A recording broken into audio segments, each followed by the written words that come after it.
Okay. Chapter 10 of John.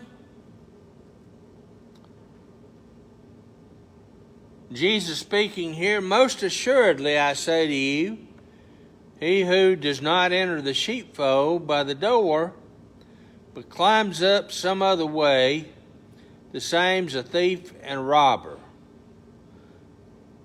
But he who enters by the door is the shepherd of the sheep. So, Jesus is basically trying to tell us you have to be careful because there's individuals who somehow or another, as we would, I guess, say, are imposters or individuals who try to be antichrist, false messiahs. And so they're trying obviously to trick you and get you to think that they hold your best interest, that they know what's best for you and they have the right path. And so they try to get in the sheepfold another way. These things are going on today. Individuals who try to somehow or another convince you that they know a better way to get into heaven. I've already told you about the friend that Beverly had who basically said, well, yeah, Jesus said he's the door, but I believe you can go in through a window. And Jesus really refutes that right here, because he says if you try to get in any other way, climbs up some other way, he says is a thief and robber. Obviously, he's going to try and take your joy. If you're not a believer, then obviously he's going to try to keep your soul. Going to rob you of the things that Christ has for you. And so he does not have our best interest. There was an individual who was good friends with my dad posted something today. There was two men walking down the road. And so one individual turned to the individual in front of him and said, I'm going to stay behind you because I know you're a believer and I'm not. The devil's after me. And he said, no, he's after me because he's already got you. So obviously the non-believer, Satan don't have to do anything to, work on him because he's already got him. So he says, he is basically an imposter. But he who enters by the door is the shepherd of the sheep.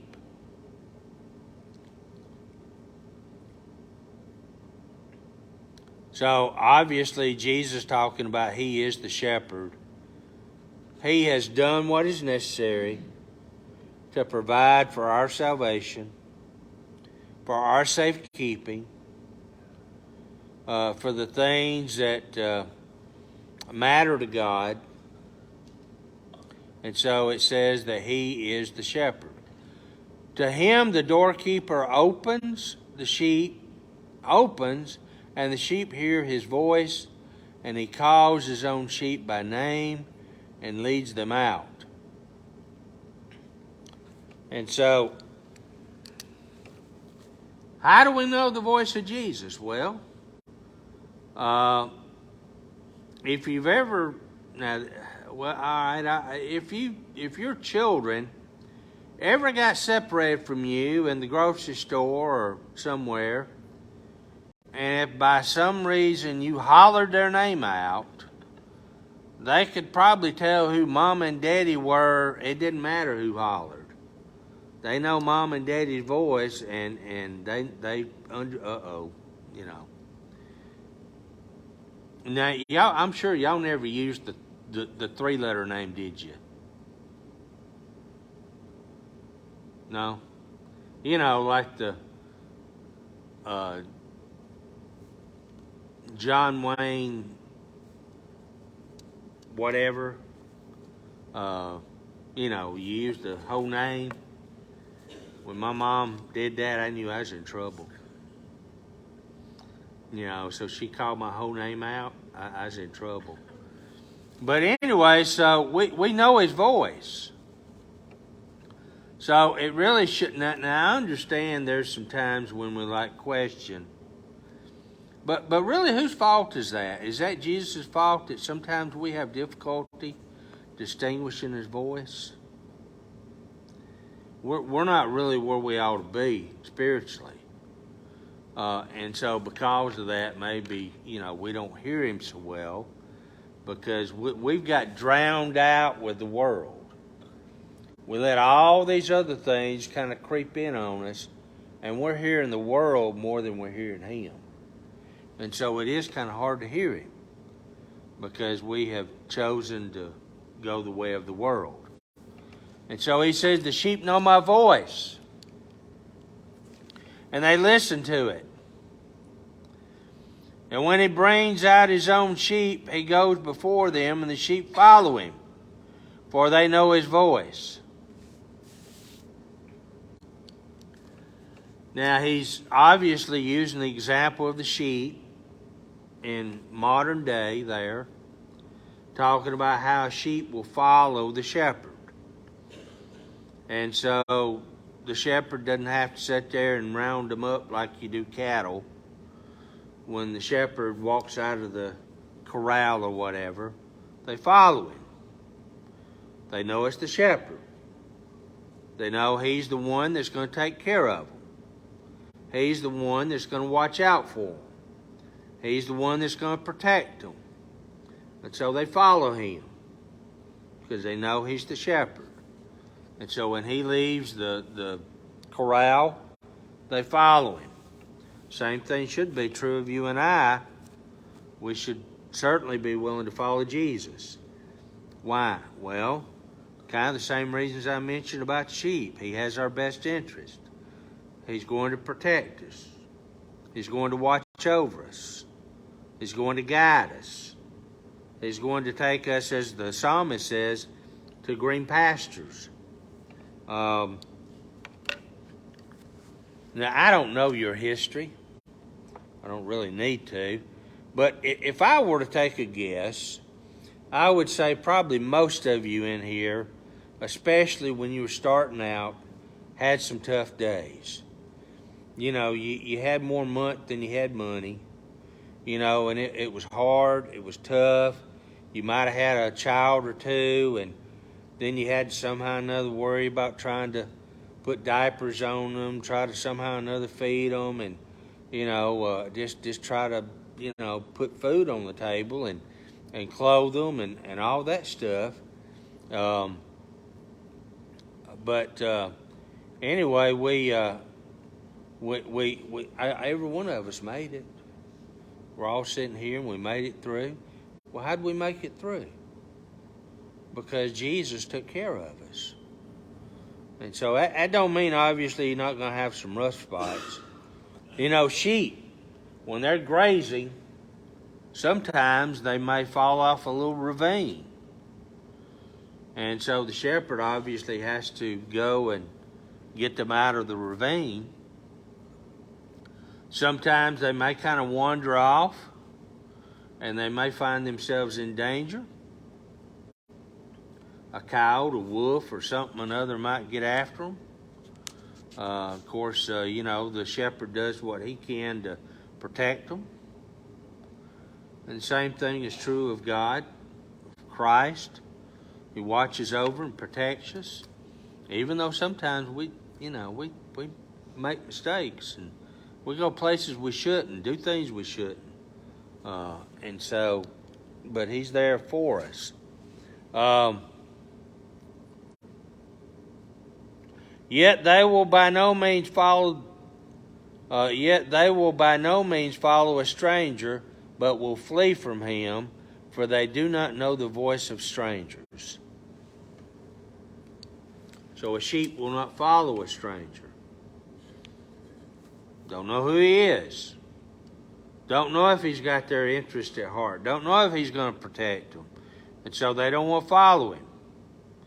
The same thing ought to be true of you and I when it comes to listening to a strange voice spiritually. You know, Satan tries to whisper in our ear and try to get us to do things. That ought to send shivers down our spine and cause us to flee and run and go back to Jesus. He don't have our best interests at heart. He is here to steal, kill, and destroy. And that's what Satan wants to do.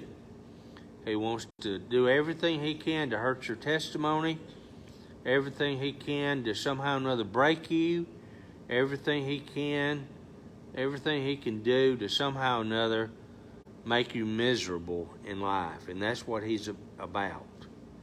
He wants to tell you half-truths and lies to somehow or another convince you to do things. And so when we hear a strange voice, we don't need to go to that voice. We need to depart from it and leave it. That's exactly what the sheep did. Jesus used this illustration, but they didn't understand the things which he spoke to them. So here Jesus is talking about sheep. It's really kind of strange. I think they understood he was trying to use some kind of illustration, but they didn't understand what he was really trying to talk about. Even though he was using something they knew everything about. They knew about sheep. They knew about how sheep wouldn't follow a stranger, and they knew how a sheep would only follow the shepherd. But somehow or another, they didn't make no connection with really what Jesus was talking about, him being the shepherd. So they were totally lost. Then Jesus said to them again, most assuredly I say to you, I'm the door of the sheep. Now let me talk about that for a moment. When sheep are out in the field, a shepherd will get like brush or something or other, make a makeshift pen. What do they do for the door? I am the door. The shepherd lays down in that place right there that would be the door. The only way anything is going to get from outside that makeshift shelter to inside is go over the shepherd. And so they've got to go through him to get in the sheep pen. Now, obviously the shepherd doesn't sleep too soundly, because if a wolf or something decides to get, he's on it. And so, if anything, and this is a great illustration, because if anything tries to get to you and I, it's got to go through Jesus. So you are not left unprotected. You're not left, just, here I am kind of out in the wilderness and, I'm all alone, nobody watching me. Jesus is there. He's not left you all alone. He's not abandoned you. He's not somehow or another off doing other things. He's aware of what's going on with us. And so Jesus wants us to be aware of that. So, if anything wants to get after the sheep, they have to go through the shepherd. All who ever came before me are thieves and robbers, but the sheep did not hear them. So once again, he's talking about, those individuals, who came before Jesus. There's been individuals obviously try to somehow or another try to get to God's people. When you read the Old Testament, you read over and over and over where God's people would sit there and go into, follow idolatry. They wanted to follow that. It looked good. It looked appealing. They even talked Aaron into making a golden calf. Now, I don't really understand, but I guess that's the nature of the way we are. God was good to them. God provided for their needs. He took care of them. And yet, when Moses was away for a period of time, they decided, well, God's abandoned us. Let's make our own God.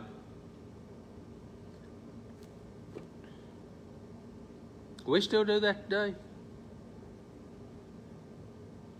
Yeah.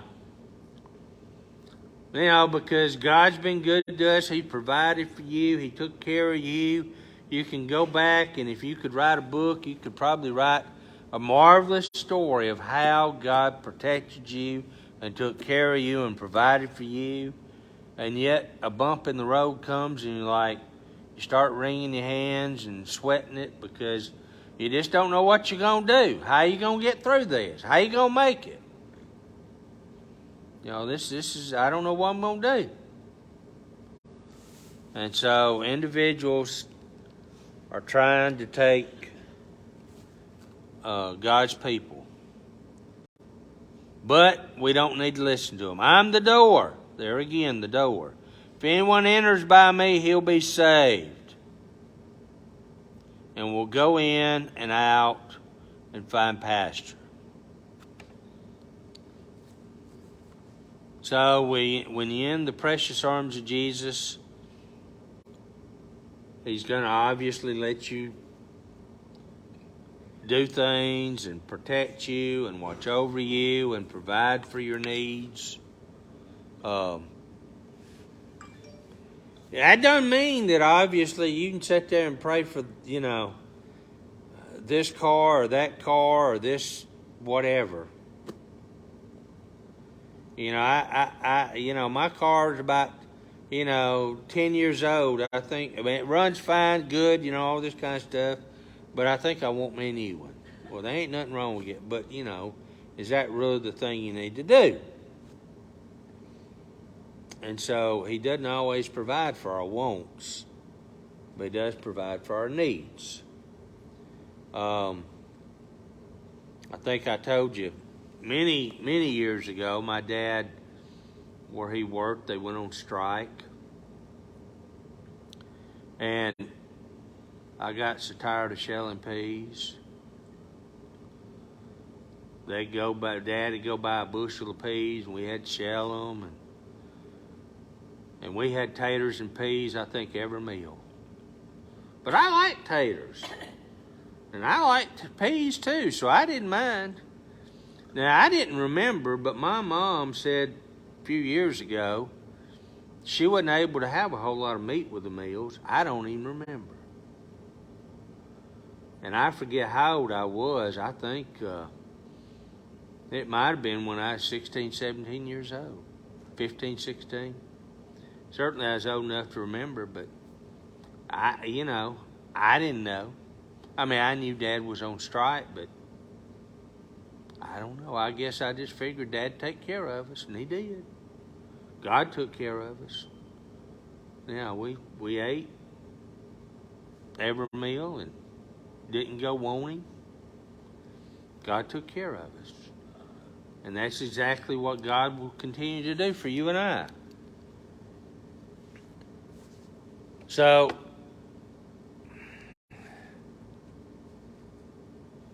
the thief does not come except to steal, kill, and destroy. That's what the devil wants to do. He wants to steal, kill, and destroy. He doesn't have your best interests at heart. Jesus says, I've come that they may have life, and that they may have it more abundantly. That reminds me of that passage where it says, we are more than conquerors. Think about being more abundant. What does abundant mean? Anybody? A bunch? Sounds good to me.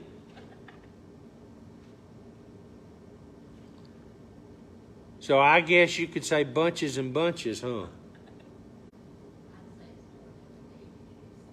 Oh, that's good, yeah. More than we need. Oh, that's good, yeah. then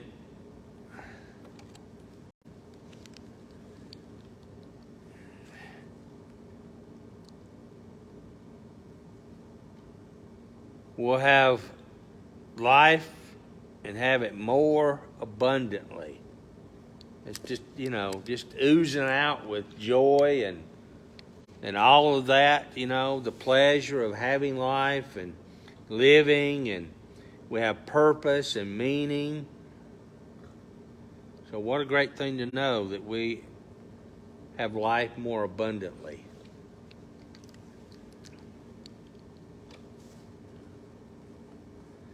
It says, I'm the good shepherd. The good shepherd gives his life for the sheep. That's exactly what he did. He gave his life for the sheep. But a hireling, he who's not the shepherd, one who does not own the sheep, sees the wolf coming, and leaves the sheep and flees, and the wolf catches the sheep and scatters them. So here comes the wolf. And this individual who's paid to take care of the sheep basically says, I'm gone, bye. I'm out of here. I ain't messing with no wolf. I might get hurt. Sheep, y'all just own your own. I don't get paid enough for this. So that's what the hireling does. The shepherd, it don't matter. What David say when King Saul wanted him to, David went up and volunteered to take care of Goliath? He said, but you're just a boy. And David said, yeah, but I fought the bear and the lion. A bear can take his paw in one swipe. Just cut a gash in you that, you're done. A lion, not only does he have fierce claws, but he's got a jaw that obviously is meant to break bones and things. There's this little boy took care of a lion and a bear. And the bear didn't have no muzzle on it. And the lion wasn't tamed. And so the good shepherd is willing to stand in there regardless. And that's exactly what Jesus did. They beat him. They put a crown of thorns on his head. Drove nails in his hands and feet. And he did that without a word. He willingly laid down his life for you and I. My sheep and am known by my own. I am the good shepherd, and I know my sheep, and am known by my own. As the Father knows me, even so I know the Father. And I lay down my life for the sheep. And other sheep I have which are not of this fold, them also I must bring. And they will hear my voice, and they will be with one flock and one shepherd. Oh, I think he's talking about the Gentiles, obviously. Obviously they came to know Christ. Paul's ministry was ministering to the Gentiles. And that's exactly what he did. There's no telling how many people came to know Christ because of Paul. We'll stop there.